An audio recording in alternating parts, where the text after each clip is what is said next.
Welcome back. This channel exists because of your support. Subscribe, hit like, and share your thoughts in the comments. Now let's get into the story. She said it while sorting through the mail, casual as commenting on the weather. I'm not sure this marriage is right anymore. I was sitting at the kitchen table in our Midtown Atlanta condo, finishing up a project proposal on my laptop. It was a Saturday morning, the kind where sunlight streamed through our windows and made everything look deceptively peaceful. The words hung in the air for maybe 3 seconds before I looked up at her. Jessica was standing by the counter, holding a credit card bill in one hand, not even looking at me. Just standing there in her yoga pants and oversized sweater, sorting mail like she'd just mentioned we needed milk. Any normal husband might have dropped what he was doing, started asking questions, maybe even panicked a little. Not me. I looked at her, really looked at her, and then did something she clearly wasn't expecting. I nodded. Finally, we agree on something. The look on her face was priceless. Pure shock mixed with confusion, like she'd just watched someone agree that the sky is blue but somehow found it surprising. She stopped mid-reach for another envelope and stared at me like I'd grown a second head. "What do you mean?" she asked, and her voice had lost that casual confidence from just seconds before. "Exactly what I said. You're absolutely right." I closed my laptop and gave her my full attention for what felt like the first time in months. "This marriage isn't working. I've been thinking the same thing for a while now." She opened her mouth, then closed it again. This wasn't going according to whatever script she'd had in her head. I could practically see the gears turning as she tried to figure out her next move. "But don't you want to try to fix it?" she asked. And there it was. The expected response she'd been fishing for. The desperate plea, the promise to change, the emotional breakdown that would put her back in control of the narrative. Fix what exactly? I leaned back in my chair, genuinely curious about her answer. The constant criticism?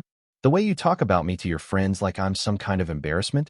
Or maybe the part where you dismiss everything I say before I even finish saying it? Her face went through several expressions in rapid succession. Anger, defensiveness, then something that looked almost like panic when she realized I wasn't playing the role she'd cast me in. "You're being dramatic," she said, defaulting to her usual tactic of making me feel like my concerns were invalid. "Am I?" I pulled out my phone and started scrolling through my calendar. February 18th. You told Todd and Melissa I was socially awkward when I told a story at dinner. February 3rd. You said my motorcycle project was a waste of space and money. January 20th. You rolled your eyes when I suggested we visit my brother in Boston. I looked up at her. Should I keep going? Or do you get the picture? The silence that followed was different from our usual uncomfortable silences. This one had weight to it, like the air right before a storm breaks. "I didn't mean," she started, but I held up a hand. "No, you meant it. All of it. And you know what? That's fine. People grow apart, priorities change, whatever. But here's what's going to happen next." I found the contact I'd saved last month and hit call, putting it on speaker. It went straight to voicemail, which was perfect. "Hi. This is Ben Fletcher calling for attorney Mitchell Bradshaw. I'd like to schedule a consultation about starting divorce proceedings. My wife and I have mutually agreed that our marriage isn't working, so I'd like to get the ball rolling. Please call me back Monday morning. Thanks." I hung up and looked at her. There. Problem solved. She was staring at me like I'd just announced I was moving to Mars. You didn't even give me a chance to explain what I meant." "Explain what?" "You said the marriage isn't right." I agreed. "What's to explain?" I stood up and stretched, feeling lighter than I had in months. "Unless you're saying you didn't mean what you said. Because that would mean you were just trying to manipulate me into some kind of emotional reaction." The way her face changed told me everything I needed to know. "Bingo. That's not." "I wasn't," she stammered, and for the first time in our entire relationship, she was the one scrambling for words. "Look, I'll make this easy for you. You're right. This marriage isn't working. It hasn't been working for a long time, and we both know it. The difference is I'm not interested in pretending otherwise anymore." I picked up my keys from the counter. "I'm going to grab dinner somewhere. When I get back, I'll start moving my stuff into the guest room. We can figure out the details like adults." "Where are you going?" The question came out sharper than she probably intended. "Does it matter? We just established we're getting divorced." I paused at the door and turned back to her. "But hey, at least now you won't have to worry about being embarrassed by me anymore." The drive gave me time to think, and honestly, I felt better than I had in years. No more walking on eggshells. No more second-guessing every word that came out of my mouth. No more pretending that constant criticism was normal in a marriage. My phone buzzed with 3 texts from Jessica while I was eating at a diner in Virginia Highland. I didn't bother reading them. Whatever she had to say now, she'd had 2 years to say when it might have mattered. When I got home with my takeout, she was pacing in the living room like a caged animal. The mail was exactly where she'd left it, scattered across the counter, which told me she'd spent the entire time I was gone trying to process what had just happened. "We need to talk," she said as soon as I walked through the door. "No, we don't." I headed straight for the kitchen. "We talked. You said the marriage isn't right." I agreed. End of conversation. "But I didn't mean we should get divorced." I stopped and looked at her. Really looked at her. "Then what exactly did you mean?" And there it was again. That moment where she realized she didn't have a good answer because the truth was she'd been trying to manipulate me, and it had backfired spectacularly. "I meant maybe we could work on things," she said weakly. "Work on what? You've spent 2 years telling me everything I do wrong. You've made it clear that I'm not the husband you want. So why would you want to work on keeping something that doesn't work?" I opened my food container and grabbed a fork. "Face it, you got exactly what you asked for." My phone rang at 8 sharp Sunday morning. Mitchell Bradshaw had excellent response time. "Mr. Fletcher? I got your message. How long have you been thinking about this?" I was in the guest room with the door locked. Jessica had tried to talk to me through it twice already. Actively, about 9 months. Passively, maybe 18. "And your wife initiated the conversation?" She said, and I quote, "I'm not sure this marriage is right anymore." I agreed. There was a pause on the other end. "You agreed?" I took her at her word. Was that wrong? Mitchell Bradshaw actually laughed. "No, Mr. Fletcher. That was perfect. Can you come see me tomorrow at 2? Jessica's pacing stopped outside the door. She'd heard the appointment time. Monday afternoon, I sat in Mitchell Bradshaw's office in Buckhead, looking out over the city through floor-to-ceiling windows. His office was all glass and dark wood, the kind of place that charged $400 an hour and earned every penny. "You're more prepared than most clients who've been planning for years," he said, flipping through the folder I'd brought. I wasn't planning. I was just paying attention. "Walk me through the statement she made." I explained the context, her exact words, my response. When I got to the part about calling him on speaker, he smiled. "And you have documentation of the pattern?" I provided my timeline. Text messages where she criticized my clothing choices. Photos of social media posts she'd deleted after I called her out. Posts where she'd made jokes about my hobbies to her friends. Bank statements showing my separate savings account, opened 9 months ago when she'd said I was wasting money on motorcycle parts. "Georgia is a no-fault state, but this helps if she contests," Mitchell said. "Which she will, once she realizes you're serious." "She already knows I'm serious. She knows you filed. She doesn't know you mean it. There's a difference." He pulled out forms. "Georgia requires a 30-day waiting period, but we can get the separation agreement drafted now." "Any children?" "No." "Property?" "The condo's in both names." "I don't want it. I've already started looking at apartments." He looked impressed. "You really have been paying attention." I signed the initial paperwork and walked back to my car. My phone showed 5 missed calls from Jessica and a text. "Where are you?" I didn't respond. When I got home that evening, Jessica was sitting at the kitchen table with a stack of brochures and her laptop open. "I've been doing research," she announced. "I found an excellent therapist, Dr. Linda Olson. She specializes in couples therapy." "Good for you. Personal growth is always positive." "For us," she clarified. "She can see us Thursday. We don't need couples therapy. We need separate divorce attorneys. I have mine." Her face went pale. "You already hired a lawyer?" "Had a consultation today. Filed the separation paperwork." "You can't make a decision like this without discussing it with me." I set my bag down and looked at her calmly. "I didn't make the decision. You did when you said the marriage wasn't right. I just took the next logical step." "I'm hiring a lawyer," she said, grabbing her phone like it was a weapon. "Good idea. Mine said you'd want representation." Over the next 3 days, I viewed apartments during my lunch breaks. The first was too small, like a punishment I'd be inflicting on myself. The second was too expensive for what it offered. But the third apartment in Ansley Park had character, hardwood floors, exposed brick, and most importantly, garage space in the building. "How much clearance in the garage?" I asked the realtor. Enough for a car, and then some. I need space for a motorcycle project. Should be perfect then. I submitted the application immediately. The approval email arrived Friday morning while I was at work. I smiled and started looking at my calendar, planning the move. When I got home Friday evening, Jessica was holding my tablet. Ansley Park? Really? That's a $2,400 a month neighborhood. And where did you get that kind of money? We share finances. We share some finances. I've had a separate account for 9 months. You've been planning this. Her voice rose. No, I've been protecting myself. There's a difference. From what? I'm your wife. You're the person who just told me our marriage wasn't right. Past tense. I took the tablet from her hands and started changing passwords while she watched. Then I grabbed my overnight bag and headed for the door. Where are you going? To stay with my brother in Boston for the weekend. I'll be back Monday to start packing. The drive to Leo's took 14 hours, but I needed the space to think. My older brother took one look at me when I arrived and opened a beer. So she finally said it out loud? Saturday morning. Like she was commenting on the weather. And you? Agreed with her. Filed Monday. Leo laughed. You know, I always liked Jessica, but I liked you more. You're doing the right thing. I spent the weekend at Leo's, and we barely talked about the divorce.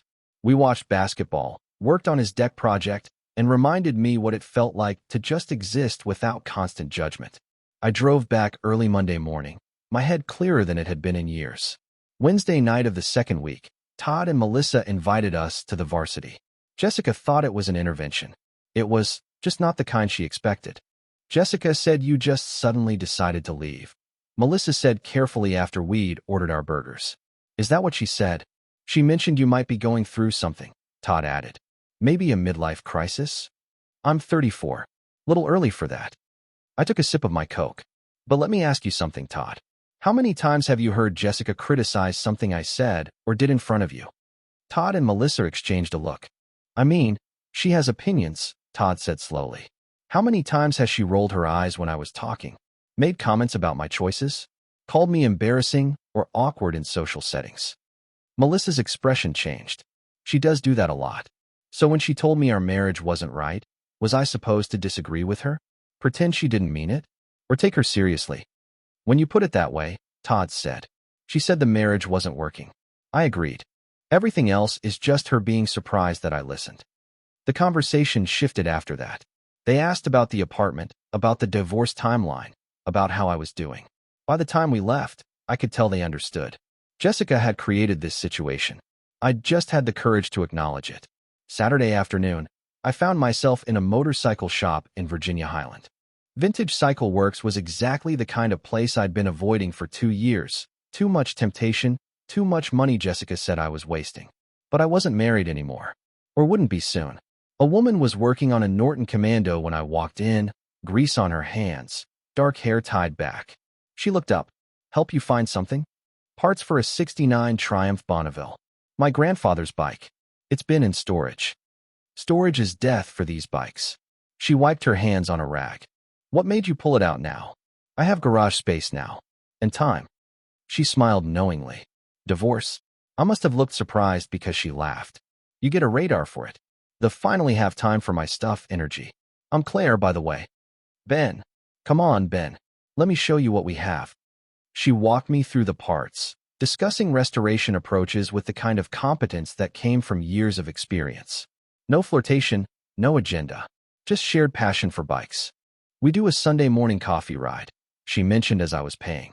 Leave from here at 8, loop up through the mountains, back by noon. You should join sometime. I'll be there. As I left with my parts, I realized I was smiling. Not because of Claire specifically, though she seemed nice, but because I'd just spent an hour talking about something I loved with someone who didn't roll their eyes or make comments about wasting money. Monday through Wednesday of the third week, I moved out. Jessica stayed with her sister, which made everything easier. I took my books, my clothes, the furniture I'd owned before we married. I photographed each room before leaving, Mitchell's advice, and left a note with my keys. Utilities transferred effective April 1st. Attorney will contact you about settlement. Wednesday afternoon, I made the trip to the storage facility across town where my grandfather's Triumph had been sitting for 2 years. The dust-covered tarp came off like shedding old skin. The bike underneath was rough but salvageable, exactly like me. I arranged for a tow to my new apartment, excited to finally have the space and time to bring it back to life. Thursday morning, Claire showed up with her truck to help move the motorcycle from the tow company's drop-off into my garage. "Nice place," she said, looking around my new apartment. "Good garage setup. Thanks. First time I've had space that's actually mine in years." "How's that feel?" "Like I can finally breathe." We secured the bike in the garage, and she stayed for a beer afterward. We talked about restoration plans, about her shop, about nothing in particular. When she left, she paused at the door. "See you Sunday morning? 8 sharp?" "I'll be there." Friday evening, my phone rang. "Jessica, you took everything." "I took my things." "You gutted our home." "I took my books, my clothes, and the furniture I owned before we married." "You still have everything we bought together." "You're really doing this. You're really leaving me." "You said the marriage wasn't right. This is what that looks like." "But I didn't mean it like that." "Then you should have been more careful with your words. Words have consequences." "You're being cruel." "No, I'm being clear. There's a difference." I hung up. In the background, I could hear the sound of my own life, my music playing, my space, my choices. It was the sound of freedom. The first mediation session happened on a Tuesday in early April. Jessica arrived with her attorney and her mother, a power play that might have worked 6 months ago, but just seemed desperate now. "My client believes this is a rash decision made in haste," Jessica's attorney began. Mitchell didn't even blink. "The decision was your client's." She initiated the conversation about the marriage not working. That was taken out of context. "Dr. Olson has provided a letter. Dr. Olson has been seeing your client for about a month. That's not enough time to establish context." Jessica leaned forward. "I was having a bad day, Ben. I didn't mean we should throw away 8 years." "Which part didn't you mean? The words, or the 2 years of behavior that led to the words?" "I brought a letter from my therapist explaining. Your therapist started seeing you after you made the statement. She's working from your narrative." Mitchell slid a folder across the table. "My client also has documentation. Would you like to review the timeline of incidents?" Jessica's attorney spent 20 minutes reading through my documentation. Text messages, photos of deleted social media posts, my separate bank account records, all properly disclosed. The timeline of criticisms and dismissals, each one dated and detailed. When she looked up, her expression had changed. "My client is willing to agree to a clean division if we can expedite the process." The mediation ended with an agreement. No alimony. We were both employed professionals. Property split down the middle. Clean, simple, final. In the parking lot, Jessica caught up with me. "You really documented everything." "I really listened to everything." "There's a difference." A week later, Jessica called asking for a joint therapy session with Dr. Olson. "Just one," she said, to show good faith. Against my better judgment, I agreed. Dr. Olson's office was carefully neutral, designed to put people at ease. Jessica was already there when I arrived, tissues at the ready. "Jessica tells me you agreed to divorce after one statement she made," Dr. Olson began. "Is that how she characterized it?" "She said it was a moment of doubt, not a decision." "Did she tell you she said, 'I'm not sure this marriage is right anymore'?" "Not I'm having doubts." "Not I'm struggling." "She said the marriage wasn't right." "And you immediately filed for divorce?" I agreed with her assessment and took appropriate action. Without trying to understand what she meant. I understood perfectly. She'd been showing me what she meant for 2 years. The words just made it explicit. Dr. Olson shifted in her seat. "Jessica feels you overreacted to a momentary expression of frustration." "Dr. Olson, in your professional opinion, if someone tells you your relationship isn't right, should you believe them or dismiss what they're saying?" The pause that followed told me everything. She'd been coaching Jessica to reframe her words, and I'd just trapped her in her own logic. Because I'm realizing this session isn't about helping us. It's about validating Jessica's narrative that I'm the unreasonable one. I stood up. "I hope therapy actually helps you, Jessica, just not as a tool against me." I left without waiting for a response. The following Sunday, I showed up at Vintage Cycle Works at 8 sharp for the group ride. Claire introduced me to the other riders, and we headed north into the mountains. We stopped for coffee at a cafe in Decatur around 10, and I spotted Todd and Melissa at a corner table inside. Todd waved us over, clearly surprised to see me. "Ben, didn't know you rode," Todd said, eyeing the Triumph parked outside. My grandfather's bike. Just getting back into it. Claire and I chatted with them for a few minutes. As we were heading back to the bikes, I saw Todd pull out his phone and snap a photo of us standing together, helmets in hand. He gave me a thumbs up, and we rode off. The next Saturday, I met Claire for coffee, which turned into dinner at an Italian place in Inman Park. We talked about books, about travel, about her work with motorcycles, and my work in project management. Real conversation where both people actually listened. "How are you doing with everything?" she asked over dessert.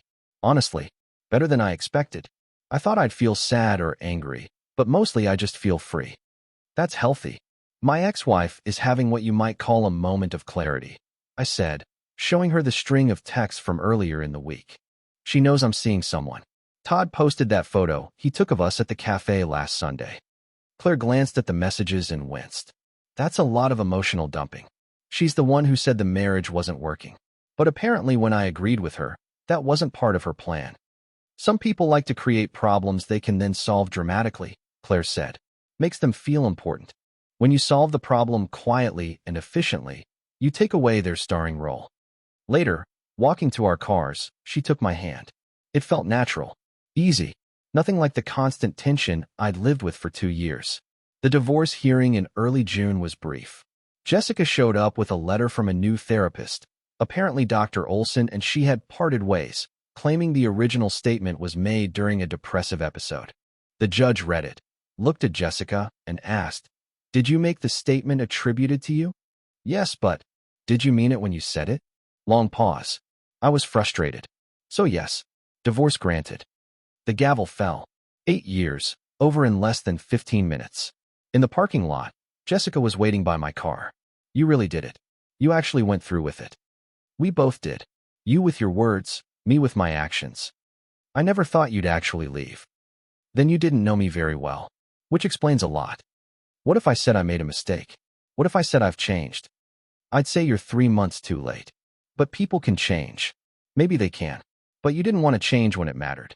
You wanted me to stay the same and accept being treated poorly." "I never meant to hurt you." "Maybe not. But you did. Consistently. For 2 years. And when you finally said what you'd been showing me all along, I listened. That's the part you can't forgive, that I actually heard you." "So there's no chance?" "No, there's not." "Because of her?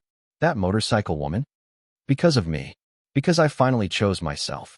Claire has nothing to do with why we ended. She just shows me what healthy looks like." I got in my car and drove away. In the rearview mirror, I could see Jessica still standing there. Then I turned the corner, and she disappeared from view. By late August, the Triumph was running. Claire had been helping me every Saturday, and what started as mechanical assistance had evolved into something more. We'd had the "what are we doing" conversation 3 weeks ago and landed on seeing where this goes, which felt exactly right. "Hand me that torque wrench," she said from under the bike. "How tight?" "Feel it. The bike will tell you." When the engine fired up for the first time, the sound of that British twin echoing through my garage, we both grinned like idiots. "Your grandfather would be proud," Claire said. "He always said these bikes were therapy. Didn't understand it until now." What changed? I had time to do the work, and space to think while doing it. I shut the engine off.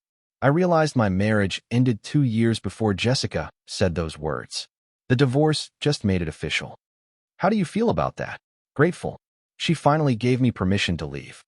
Claire's hand found mine. We sat there on the garage floor, backs against the bike, and I realized this was what peace felt like. Not the absence of conflict, but the presence of someone who chose to be there. The Sunday morning rides had become a regular thing. By September, I knew all 7 riders by name. Their stories, their bikes, their own journeys through divorce and reinvention. We'd become more than a riding group. We'd become friends. One Sunday morning, as we gathered at our usual meeting spot at Vintage Cycle Works, a new rider asked about my bike. "Nice Triumph," he said. "What year?" "69. My grandfather's. Finished restoring it a few weeks ago." "How long did that take?" 6 months. Had some other life changes that freed up time." He nodded knowingly. "Divorce project. I've been there too." Everyone laughed, and I realized how much this group had become part of my new normal. We rode north out of the city, taking 2-lane highways through the mountains.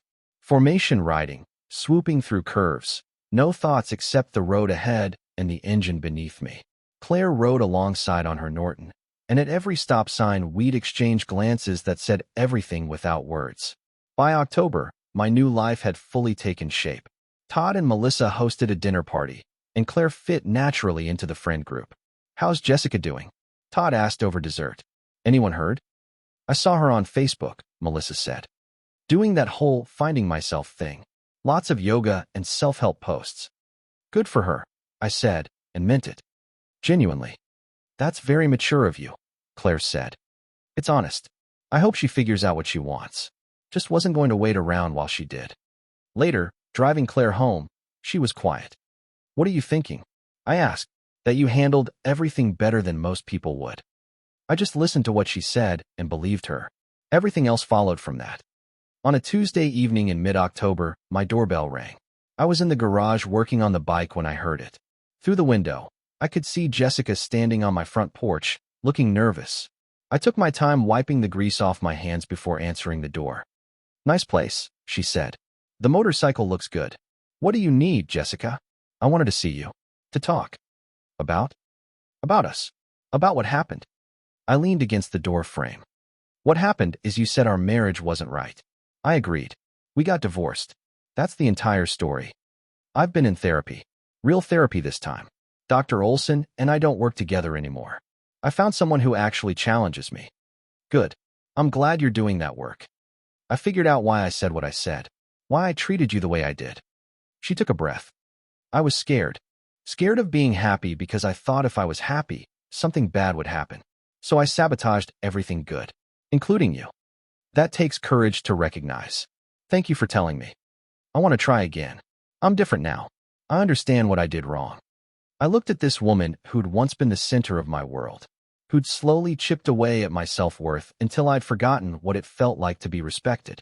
And I felt something I didn't expect, sadness for her, but not for us. "I believe you," I said. "I believe you've grown and changed. So I'm happy for you. Genuinely. But that doesn't change anything between us." "Why not?" "Because you had 8 years to do this work while we were married. You chose not to. You chose to treat me like an inconvenience. And when I finally heard what you'd been telling me all along, I left. But I've changed. And I'm glad. Truly. But I've changed too.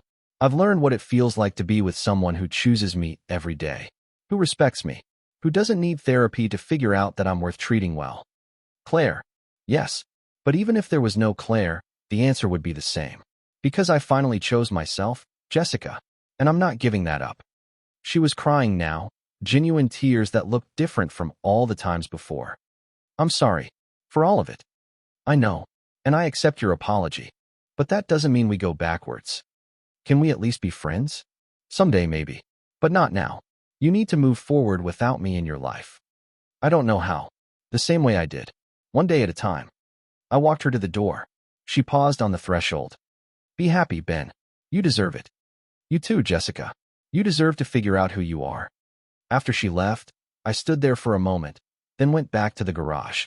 My phone buzzed with a text from Claire. "Still coming over tonight?" "On my way in 10. The last Saturday in October, Claire and I took a weekend trip up to the Blue Ridge Parkway in North Carolina. 2 bikes, open roads, and fall colors stretching for miles. We stopped at an overlook, removed our helmets, and leaned against the stone wall. The view stretched out below us, mountains layered in autumn gold and red, disappearing into blue distance. "What are you thinking about?" Claire asked. "How different my life is now than 8 months ago." "Better. Immeasurably." "Any regrets?" "Only that I didn't listen to myself sooner. That I waited for permission to leave instead of just leaving." "We all do that," Claire said. "Wait for the other person to admit it's over." Jessica finally did that work. Showed up last week, apologized, explained everything. "How do you feel about that?" "Grateful. Not because I want her back, but because she's finally taking responsibility. That's growth." "And you?" "I'm exactly where I want to be. Right here. Right now." She kissed me, and in that moment, everything made sense. The painful conversation that started it all. The decision to take Jessica at her word. The months of rebuilding my life from scratch. My phone buzzed. Text from Leo. "How's the trip?" I snapped a photo of the view and sent it to him. His response came immediately. "Proud of you, little brother." Claire didn't ask, didn't need to. She understood that some things didn't require explanation. We got back on our bikes and continued riding. The road curved ahead, the sun low in the sky, casting long shadows across the pavement. Behind us, the past. Ahead, endless possibility.